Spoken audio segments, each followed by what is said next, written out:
Hello friends, you are with me, this is Abid और आज हम शुरू कर रहे हैं अपना next topic past continuous tense. जी हाँ गाइस, इससे पहले हम पास्ट टेंस कर चुके हैं 5 मतलब 5, प्रेजेंट के 4 और एक पास्ट इंडेफिनिट। आज ये नया नंबर 6 पास्ट कंटिन्यूअस टेंस कहाँ कहाँ यूज होता है, क्या हेल्पिंग वर्ब होती है, सब कुछ सीखेंगे इस वीडियो में। बहुत ही आसान तरीका, बहुत ही इजी वे में। तो प्लीज बने रहिए लास्ट तक और अभी तक इस वीडियो को लाइक नहीं किया तो लाइक कर दीजिए और चैनल को सब्सक्राइब कर दीजिए एबीडी इंग्लिश इल्म। तो गाइस बात करते हैं पास्ट कंटिन्यूअस टेंस की। क्या होती है पहचान? प्रेजेंट कंटिन्यूअस की पहचान क्या होती है? रहा है, रहे हैं, रही, ये पास्ट है तो क्या हो जाएगी इसकी पहचान? हाँ, रहा था, रहे थे, रही थी, ये हो जाएगा। क्योंकि प्रेजेंट में बार बार इसलिए कराता हूँ याद आपको, ताकि आपको आसानी हो जाए, याद हो जाए, क्योंकि प्रेजेंट हमने बहुत अच्छे तरीके से किया था, है ना। तो इसी तरीके से पास्ट भी अच्छे तरीके से कर लेंगे ना तो प्रॉब्लम खत्म हो जाएगी, ठीक है। तभी याद होंगे हमें सारी चीजें। हाँ, प्रेजेंट में रहा है होता है तो इसमें क्या होगा, रहा था, अपने आप लॉजिक लगाया, अपने आप कंप्लीट कर ली। तो ज्यादा लॉजिक अपने आप लगाओगे ना तब अच्छे से समझ पाओगे, वरना कहाँ तक रटोगे आप सारी चीजें। समझ जाओ, रट्टा मत लगाओ, समझो क्या कहना चाह रहा है। पास्ट के अंदर कंटिन्यू, पास्ट होगा कंटिन्यू, यानी काम जारी तो है लेकिन पास्ट में। वह सो रहा था, वह खा रहा था, वह पी रहा था, वह रो रहा था, है, हम भाग रहे थे, वो लड़ रहे थे, लोग आपस में बातें कर रहे थे, लोग ट्रेन के अंदर चढ़ रहे थे, लोग बस में चढ़ रहे थे। रहा था, रहे थे आ जाए तो पास्ट कंटिन्यूअस है। पहली बात हुई पहचान की। दूसरी बात किसकी करते हैं? दूसरी बात करते हैं हम हेल्पिंग वर्ब की, यानी सहायक क्रिया की। पास्ट कंटिन्यूअस जो बनता है वाज और वर से बनता है। प्रेजेंट कंटिन्यूअस में क्या लगाया था? इज एम आर, इस सिंगुलर के साथ था, एम के साथ में आई था और आर था प्लूरल सब्जेक्ट के साथ में। अब यहां पर क्या है, दो हेल्पिंग वर्ब, वाज और वर। वाज सिंगुलर सब्जेक्ट के साथ में लगेगा और आई के साथ में लगेगा, क्योंकि था का साउंड आता है आई से, इस वजह से। और वर जो होता है वो प्लूरल सब्जेक्ट के साथ में लगेगा।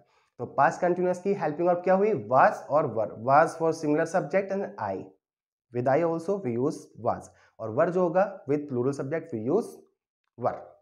वर बोलते हैं इसको। वर्ब की कौन सी फॉर्म आएगी? वर्ब की फर्स्ट फॉर्म के साथ क्या आना चाहिए? आईएनजी। जी हाँ, आईएनजी। क्यों आएगी आईएनजी? क्योंकि लास्ट में कौन सा टेंस है? कंटिन्यूअस। जहां भी कंटिन्यूअस आ जाए, बार बार बोलता हूं, आईएनजी फॉर्म लगा दीजिए। यहां भी आईएनजी फॉर्म लग जाएगी, ठीक है। तो तीनों चीजें क्लियर हो गई। तीन चीज कौन सी? पहचान, हेल्पिंग वर्ब और वर्ब की फॉर्म कौन सी आएगी। पहचान हो गई, रहा था, रहे थे, रही थी, ठीक है। और दूसरी बात हो गई हेल्पिंग वर्ब की वाज और वर्ब की फर्स्ट फॉर्म के साथ आईएनजी। फिर भी एग्जांपल ले लेते हैं, चलिए। जैसे अगर मैं कहूं वह चाय पी रहा था, चाय पीना, टेक टी लगाएंगे इसके लिए। अब सोचो ड्रिंक क्यों नहीं लगाएंगे, है ना। ड्रिंक केवल वैसे एक ही चीज के लिए लगता है। ड्रिंक का मतलब शराब पीने के लिए लगता है ये। अगर मैं आपसे पूछूं ड्रिंक करोगे तो ऑब्वियसली मैं पानी पीने के लिए भी पूछ रहा हूँ, है ना। समझ जाएगा ना आप, ड्रिंक करोगे तो ये ड्रिंक वर्ड ही डिक्शनरी में ढूंढोगे ना आप, ड्रिंक का मतलब निकालना, शराब पीने के मीनिंग में आएगा। वैसे सारी चीजों के लिए हम क्या लगाना चाहिए? टेक लगाना चाहिए पीने के लिए। बाकी शराब पीने के लिए ड्रिंक लगाते हैं, लेकिन हम पानी पीने के लिए भी ड्रिंक लगाते हैं। नॉर्मल हो चुका है तो इस वजह से हम यूज कर लेते हैं, कोई प्रॉब्लम नहीं है। तो पानी पीने के लिए और शराब पीने के लिए ड्रिंक लगाएंगे। बाकी सब चीज के लिए जो भी पीना, जैसे दूध है, जूस है, चाय है, जो भी, इसके लिए टेक लगाना चाहिए हमें, ठीक है। तो क्या बन जाएगी इंग्लिश? वह चाय पी रहा था। तो सब्जेक्ट आएगा सबसे पहले। फॉर्मेशन क्या बनेगी? सबसे पहले सब्जेक्ट, उसके बाद वाज वर्ब की फर्स्ट फॉर्म आईएनजी, फिर ऑब्जेक्ट। सारी चीजें सिंपल। वह चाय पी रहा था तो ही के साथ में वाज आ जाएगा, क्योंकि सिंगुलर सब्जेक्ट है। ही वाज टेकिंग टी। वह चाय नहीं पी रहा था, नॉट आ जाएगा तो वाज के बाद नॉट लगा देंगे। ही वाज नॉट टेकिंग टी। क्या वह चाय पी रहा था? इंटरोगेटिव हो गया, डब्ल्यू, ठीक है, इंटरोगेटिव हो गया तो इसमें पहले हेल्पिंग वर्ब आ जाएगी। Was he taking T?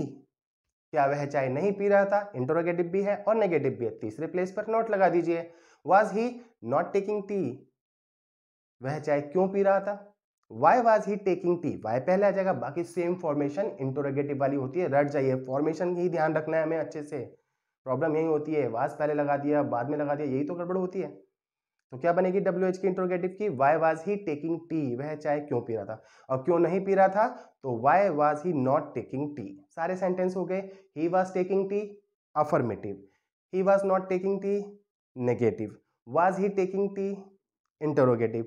Was he not taking tea, interrogative और negative. Why was he taking tea, W H का interrogative. Why was he not taking tea, W H का इंटरोगेटिव और नेगेटिव। 6 के 6 sentence 6 ही बार move करते हैं, इससे ज्यादा move हम कर भी नहीं पाते, ठीक है। तो ये हो गया। एक सेंटेंस और ले लेते हैं, जैसे आप पत्र लिख रहे थे, तो आप आ गया, यू आ जाएगा।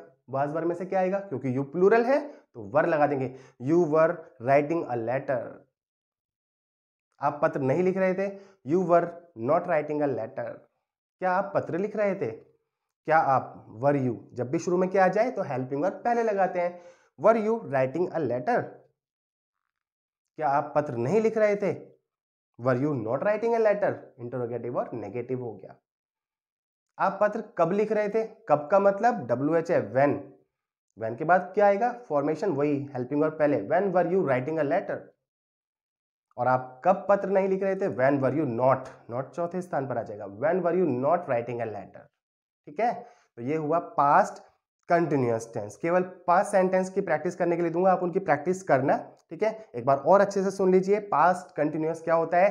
पास्ट कंटिन्यूअस की पहचान होती है जिन वाक्यों के अंत में रहा था, रहे थे, रही थी होता है, ये पास्ट कंटिन्यूअस की पहचान होती है।